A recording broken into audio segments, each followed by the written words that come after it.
నమస్తే, welcome to studio 4 news bulletin. ముందుగా headlines చూద్దాం. యాత్ర 2 సినిమా చూస్తూ థియేటర్లో అందరూ భావోద్వేగానికి గురయ్యారు.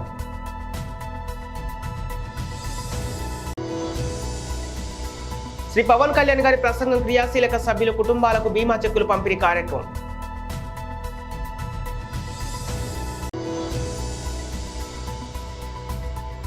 వైసీపీ సోషల్ మీడియాకి అచ్చెన్నాయుడు వార్నింగ్.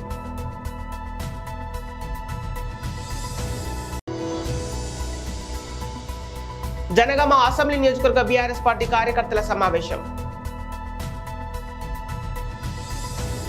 యాత్ర 2 సినిమా చూస్తూ థియేటర్లో అందరూ భావోద్వేగానికి గురయ్యారు.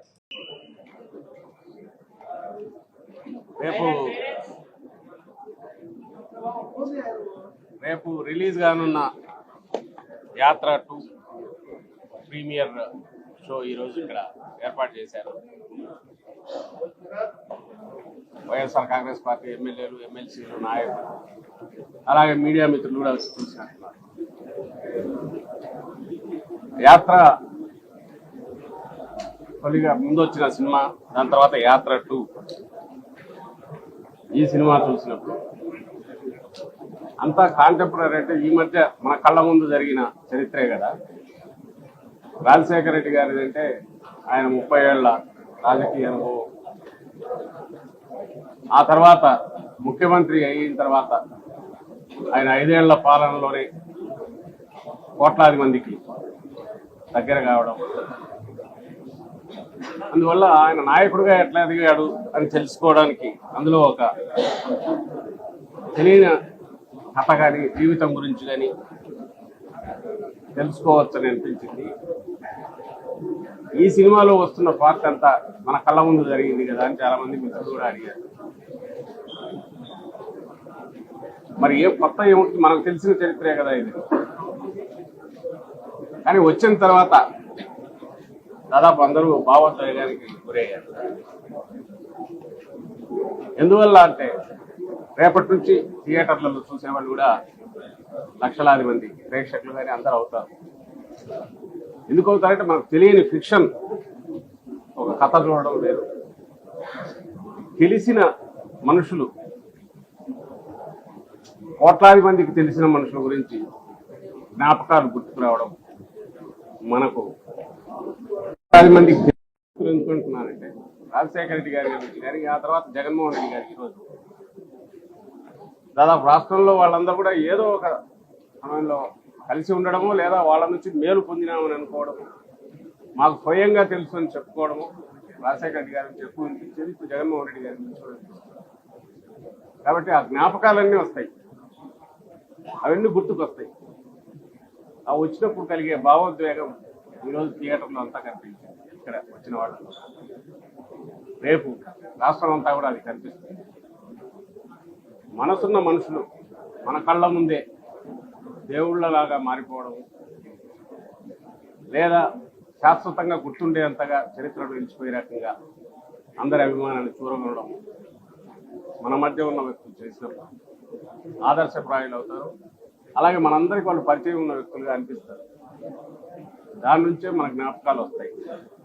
అవన్నీ ఇలాంటి చిత్రాలు చూసినప్పుడు గుర్తుకొస్తాయి. ఇప్పుడు మనం కళ్ళ ముందు జరిగింది అయినా మనకు తెలియని కొత్త కోణాలు చూపిస్తుంది, లేదా మనం ఇంతకుముందు మర్చిపోయినవన్నీ జ్ఞాపకాలు గుర్తుకు తీసుకొచ్చినాయి. అదంతా ఈరోజు ఈ సినిమాలో కనిపించింది. ప్రతి ఒక్కరూ దీన్ని చూశారు, చూడాలని కూడా కోరుకుంటున్నాం. ఎందుకంటే రాజకీయం అంటే కేవలం అదేదో ఎత్తులు పై ఎత్తులు కాదు. ప్రజల మన్ననలు పొందగలిగితేనే, ప్రజల్లో మమేకమైతేనే అది నిజమైన రాజకీయం అవుతుంది. అందుకు సార్థకత కూడా, జీవితానికి సార్థకత ఉంటుంది అని చూపే సినిమాలు మరిన్ని రావాలి. ఇందులో ఆ సందేశం కూడా ఉంది. అందువల్ల ఇది మరింత ఇదిగా అందరూ చూడాలని కోరుకుంటున్నాం.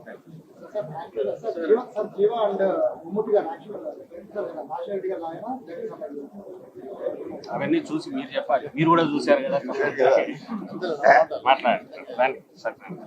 శ్రీ పవన్ కళ్యాణ్ గారి ప్రసంగం క్రియాశీలక సభ్యుల కుటుంబాలకు బీమా చెక్కుల పంపిణీ కార్యక్రమం. చాలా ప్రత్యేక పరిస్థితుల్లో మన జనసేన కుటుంబ సభ్యులను కోల్పోయిన నా కుటుంబ సభ్యులందరికీ మనస్ఫూర్తిగా నా సంతాపాలు తెలియజేస్తూ ఉన్నాను. ఈ ప్రతిసారి చెక్స్ ఇచ్చినప్పుడు నా గుండె బరువెక్కిపోయి ఉంటుంది. ఒక భావోద్వేగానికి, ఒక బాధకి లోనవుతాను నేను. అంటే ప్రాణం ఎప్పుడు పోతుందో తెలియదు మనకి. మన ఎవరం కూడా కలకాలం జీవించే వాళ్ళం కాదు. కానీ సాధ్యమైనంత నిండు నూరేళ్ళు బతకాలని ఆశీర్వదిస్తాం, కోరుకుంటాం. చాలామంది పిన్న వయసులోనే మన జన సైనికుల కుటుంబ సభ్యులు కానీ, మన కోసం పార్టీ కోసం సర్వస్వం వెచ్చించి ముందుకు తీసుకెళ్ళిన యువత, ఆడపడుచులు చాలామంది నలిగిపోయారు, ప్రాణాలు కోల్పోయారు, కొన్నిసార్లు గాయాలు గురవుతారు. గతంలో చాలాసార్లు వ్యక్తిగతంగా సహాయం చేసిన వాడిని. ఒక పర్యాయం ఇలా జరుగుతూ ముందుగా అసలు ఈ ఇన్సూరెన్స్ అనేది రావడానికి నా కళ్ళ ముందు చాలామంది పడిపోవడం చూశాను. వాళ్ళని చాలాసార్లు రక్షించి హాస్పిటల్ పంపించి డబ్బులు పే చేస్తున్నా కానీ నేను ప్రతిసారి అందరినీ ఆప్ చేయలేకపోతున్నాం. మన వాళ్ళందరికీ ఏం చేయాలంటే, మనోహర్ గారు ఈ ప్రత్యేకంగా ఇన్సూరెన్స్ పథకాన్ని తీసుకొద్దాం, కొంచెం అండగా ఉంటుంది. జన సైనికులందరూ కూడా, వీర మహిళలు కానీ, మన జనసేన కుటుంబానికి వచ్చిన ప్రతి ఒక్కరు కూడా, పార్టీ కోసం పనిచేస్తున్న క్రియాశీల కార్యకర్తలందరూ కూడా. వైసీపీ సోషల్ మీడియాకు అచ్చెన్నాయుడు వార్నింగ్. రాష్ట్రంలో ఉన్నటువంటి 5 కోట్ల మంది ప్రజానీకానికి దేవాలయం ఏమిటంటే రాష్ట్ర శాసనసభ. ప్రజాస్వామ్య వ్యవస్థలో శాసనసభకి అత్యంత ప్రాధాన్యత కలుగుతుంది. శాసనసభలో తీసుకున్నటువంటి ప్రతి నిర్ణయం ప్రజానీకానికి చేరువ చేసి వారి మంచికి ఉపయోగించే సభ శాసనసభ. స్వాతంత్రం వచ్చిన తర్వాత, ఆంధ్రప్రదేశ్ రాష్ట్రం ఏర్పడిన తర్వాత శాసనసభని సొంత పార్టీ కార్యాలయంగా మార్చుకొని రాష్ట్ర ప్రజానీకానికి, రాష్ట్రానికి ఉపయోగపడినటువంటి చట్టాలు చేయవలసినటువంటి శాసనసభ 5 సంవత్సరాలు వైసీపీ ప్రభుత్వం, జగన్మోహన్ రెడ్డి తీసుకొచ్చినటువంటి ప్రతి చట్టం ఈ రాష్ట్ర వినాశనాన్ని గురించి తీసుకొచ్చారు తప్ప ఈ 5 సంవత్సరాల్లో తీసుకొచ్చినటువంటి ఏ చట్టం కూడా ఈ రాష్ట్రానికి ఉపయోగపడలేదని చెప్పి తెలియచేస్తున్నాను. ప్రజాస్వామ్య వ్యవస్థలో ప్రభుత్వం ఎంత అవసరమో ప్రతిపక్షం కూడా అంత అవసరం. ప్రభుత్వ వాదన ప్రభుత్వం చెప్తుంది. ప్రజల సమస్యలు శాసనసభలో ప్రతిపక్షం లేవనెత్తితే తప్పులుంటే సరిచేసుకొని ప్రభుత్వం ముందుకెళ్ళడానికి ఈ వ్యవస్థ పనిచేస్తుంది. కానీ 5 సంవత్సరాలు శాసనసభలో ప్రతిపక్షం యొక్క గొంతుని చేసినటువంటి ప్రభుత్వం జగన్మోహన్ రెడ్డి ప్రభుత్వం అని చెప్పి ఈ సందర్భంగా తెలియజేస్తున్నాను. ఈరోజు 4వ రోజు మేము సొంత కార్యక్రమాలు చేయడం లేదు, సొంత ఎజెండా మాకేం లేదు.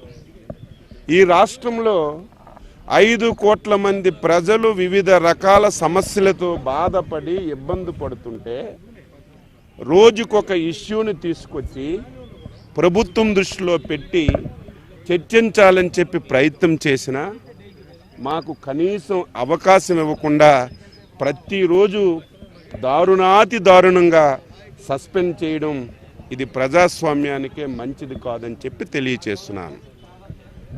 ఈరోజు కూడా ప్రధానమైనటువంటి అంశాలు, సగభాగం ఉన్నటువంటి యువత, సగభాగం ఉన్నటువంటి మహిళలు అనేకమైనటువంటి సమస్యలతో ఇబ్బంది పడుతున్నారు. అదేవిధంగా ఈ ప్రభుత్వం ఏర్పడక ముందు, ఈ ప్రభుత్వం ఏర్పడిన తర్వాత యువతకి అనేక హామీలు ఇచ్చారు. జాబ్ క్యాలెండర్ ఎవ్రీ ఇయర్ ఫస్ట్కి ఇచ్చి జాబులన్నీ కూడా ఫిలప్ చేస్తా ఉన్నారు. చంద్రబాబు నాయుడు గారు అబద్ధాలు చెప్తున్నారు.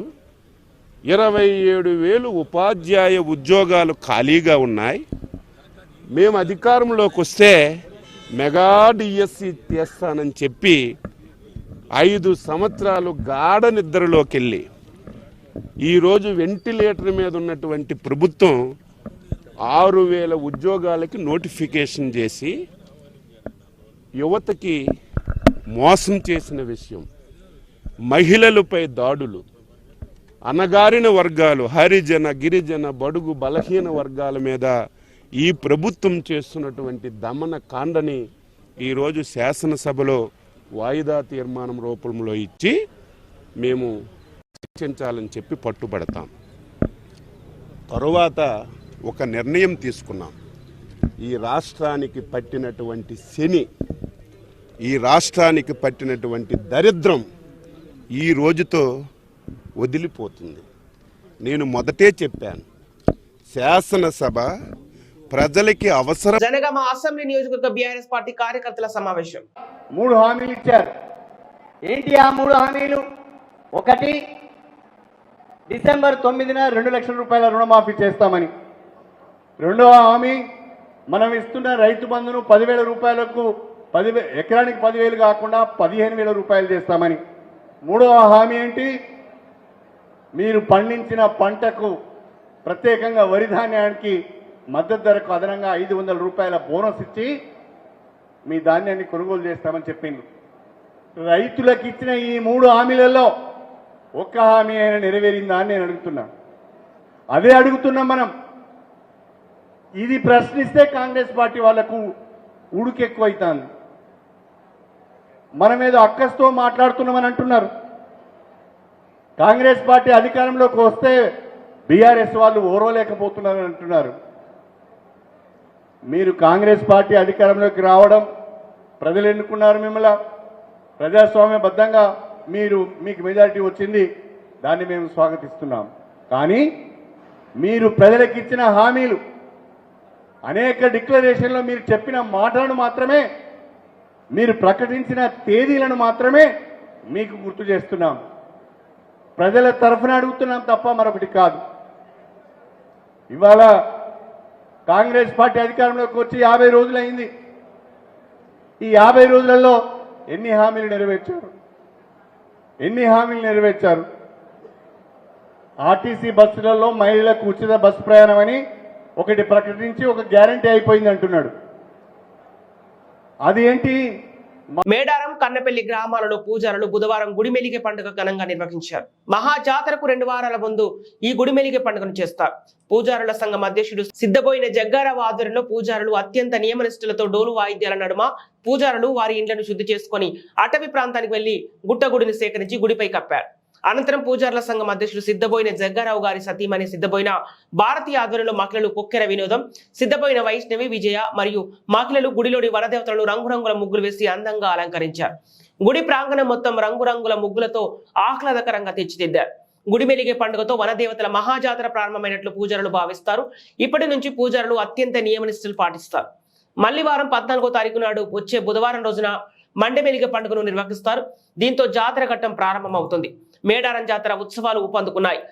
మళ్లీ వచ్చే 3వ బుధవారం 21వ తారీఖు నా జాతర ప్రారంభం కానుంది. ఈ కార్యక్రమంలో సమ్మక్క ప్రధాన పూజారి సిద్ధబోయిన మునేందర్, కొక్కెర కృష్ణయ్య, మల్లెల ముత్తయ్య, బొక్కెన్న మహేష్, సిద్ధబోయిన అరుణ్, సిద్ధబోయిన పాపారావు, దశరథం, సిద్ధబోయిన నితిన్, అభ్యుదయ సంఘం అధ్యక్షులు సిద్ధబోయిన బోజారావు, రానా రమేష్, మహిళలు తదితరులు పాల్గొన్నారు.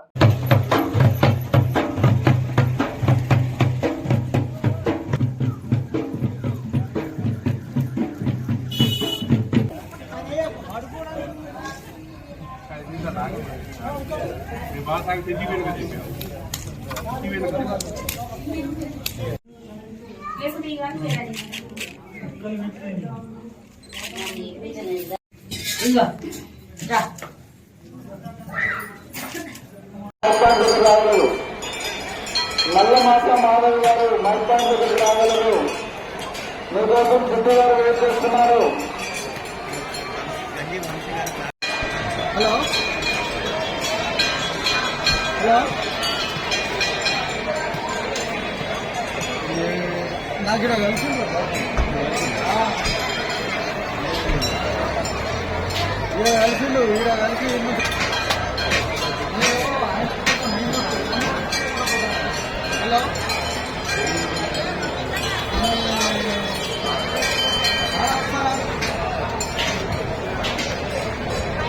అల్లూరు సీతారామరాజు జిల్లా దేవీపట్నం మండలం ఇందుకూరుపేట గ్రామంలో ఎలక్షన్ జరిగి 5 years పూర్తి కావాల్సి వస్తున్న డ్రైనేజీలు మాత్రం అలాగే ఉన్నాయి. పంచాయతీ విధుల్లో అయితే మరి దారుణంగా ఉన్న ఈ డ్రైనేజీల వల్ల దోమలు మరి విపరీతంగా పెరిగిపోతున్నాయి. ఇక్కడ డ్రైనేజీ నిర్మించకపోవడం వల్ల అక్కడ ఉన్న సీసీ రోడ్డు కూడా పాడవడం జరుగుతోంది. కానీ సచివాలయం దగ్గర ఉన్న ఈ కాలువకు డ్రైనేజీ కట్టి మోక్షం ఎప్పుడు కలుగుతోందని ప్రజలు ఎదురు చూస్తున్నారు. ఇప్పటికైనా దీనిపై అధికారులు స్పందించి డ్రైనేజీ నిర్మిస్తారని కోరుకుంటున్నారు.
ఇరవై 21వ వార్డులో ముస్లిం మైనార్టీల కమ్యూనిటీతో సమావేశంలో పాల్గొన్న జనసేన పట్టణ అధ్యక్షుడు నేరెళ్ల సురేష్, టీడీపీ రాష్ట్ర కార్యదర్శి ఆరిఫ్, టీడీపీ రాష్ట్ర పార్టీ కార్యదర్శి ఆరిఫ్ కామెంట్స్ తెలుగుదేశం పార్టీ తరఫున అన్నదాన కార్యక్రమం చేస్తున్నాం.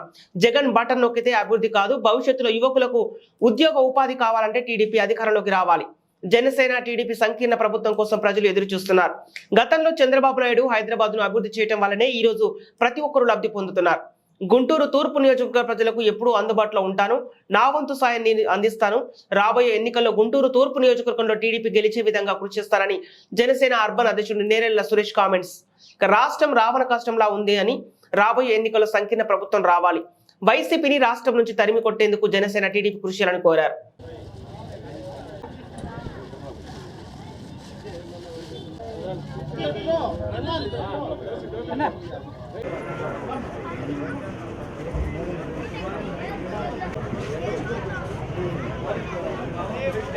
జగన్ ప్రభుత్వంలో చాలా స్కీమ్లు అవి పెట్టారు కదా, వాటిలో ఏం బెనిఫిట్ ఏం లేదు.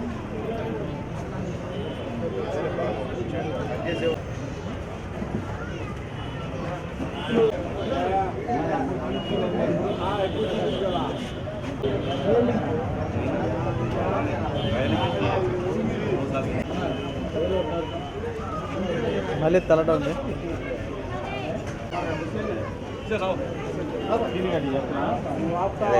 బాబు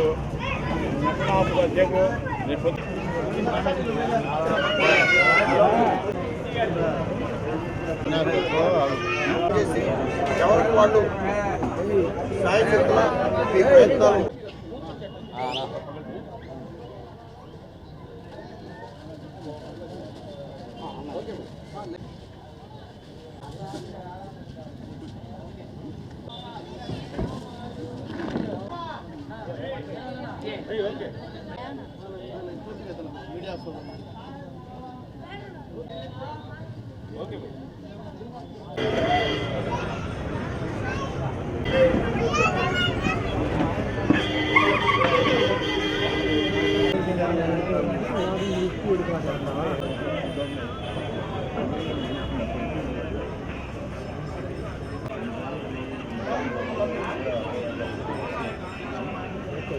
మీడియా మిత్రులందరికీ నమస్కారములు. అస్సలాము అలైకుం. ఇవాళ తెలుగుదేశం పార్టీ అలాగే జనసేన కుటుంబ సభ్యులందరూ ఇవాళ కలిసి డిన్నర్ ప్రోగ్రాము ఏంటంటే తెలుగుదేశం పార్టీ అలాగే జనసేన పార్టీ అందరం కలిసి ఒక గెట్ టుగెదర్ తరపున ఒక అన్నదాన కార్యక్రమము ఇవాళ తెలుగుదేశం పార్టీ తరపున మేమందరం నిర్వహించడం జరిగింది. ఇవాళ మీరు తెలుగుదేశం పార్టీ చేసిన డెవలప్మెంట్ తప్ప ఇవాళ గుంటూరులో కానీ ఆంధ్రప్రదేశ్లో కానీ ఎక్కడ ఎటువంటి డెవలప్మెంట్ లేదు. సో అలాగే గుంటూరు నియోజకవర్గంలో కూడా చూస్తే ఏ విధమైన డెవలప్మెంట్ కనబడట్లేదు. జగన్మోహన్ రెడ్డి గారు ఆ బటన్ వేస్తే అన్నీ వచ్చేస్తున్నాయి అంటున్నారు. బటన్ వేస్తే బులెటిన్ ముగించే ముందు హెడ్లైన్స్ మరోసారి. యాత్ర 2 సినిమా చూస్తూ థియేటర్లో అందరూ భావోద్వేగానికి గురయ్యారు.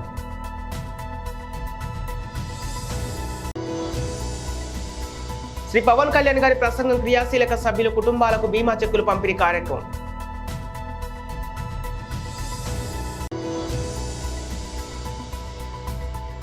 వైసీపీ సోషల్ మీడియాకి అచ్చెన్నాయుడు వార్నింగ్.